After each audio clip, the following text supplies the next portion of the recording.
Hola, buenos días, soy Victorio Redondo, soy el embajador de España en Francia, soy catalán, soy español, diplomático de carrera.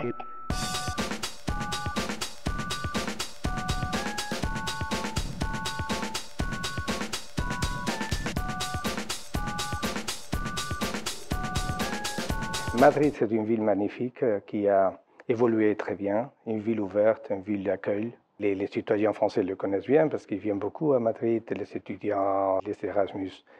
Et Paris, en même temps, c'est une référence culturelle, une référence de gastronomie, diplomatique aussi. On ne peut pas dire l'une avant l'autre. Les deux sont des points de référence, je crois, pour l'Europe d'aujourd'hui. Je suis ambassadeur d'Espagne. Alors, comme ambassadeur d'Espagne, je dois être toutes les équipes d'Espagne. De façon plus personnelle, je vous dis que je suis catalan. On ne change jamais d'équipe. On peut changer d'amour, d'idéologie, mais pas d'équipe. Alors, je suis du Barça.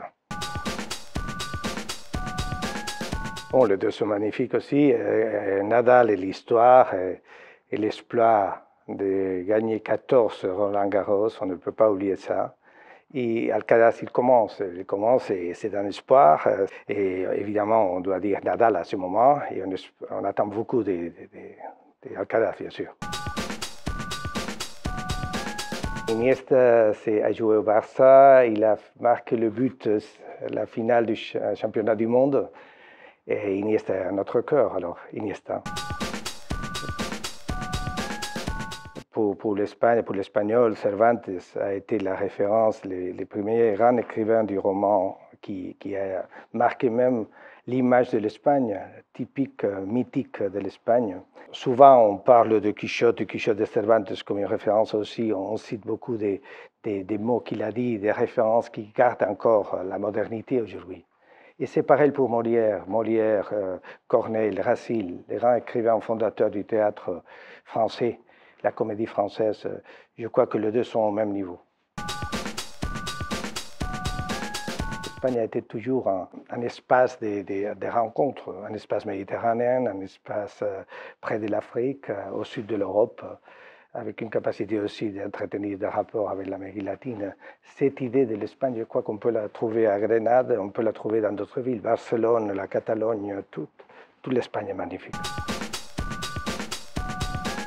J'ai beaucoup ri avec femmes au bord d'une crise de nerfs.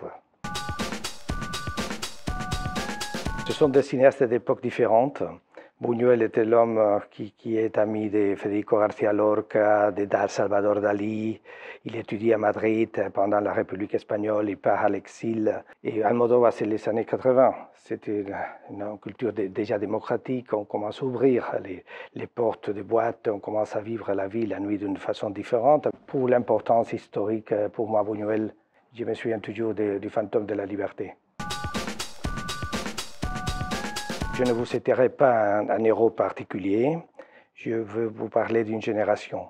Les hommes, les femmes qui ont fait la guerre civile, qui ont subi la guerre civile, qui après ont dû reconstruire leur vie, en Espagne ou à l'exil, et qui ont eu le sort de vivre assez pour voir la démocratie et la modernisation de l'Espagne après.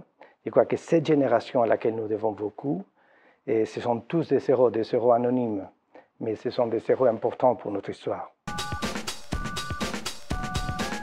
C'est le 12 octobre, on commémore l'arrivée en Amérique de Cristóbal Colón, mais cette idée de découverte qui doit être comprise sous une perspective historique a marqué l'histoire de l'Espagne, l'histoire de l'Europe, l'histoire mondiale. Par exemple, le sous-marin, les premiers sous-marins, un prototype un peu familier qu'on a été inventé en 1864, je crois. Ce sont les premiers sous-marins submergibles de l'histoire.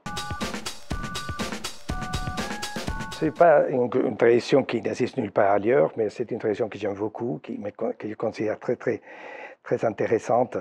C'est la tradition de Saint-Jean, le 23 juin, le solstice d'été. J'ai eu toujours l'impression que quand on fait la fête de ce côté de la Méditerranée, on la fait aussi de l'autre côté. Alors on partage quelque chose tous ensemble. Tu verdad, no la verdad, y vente conmigo a buscarla.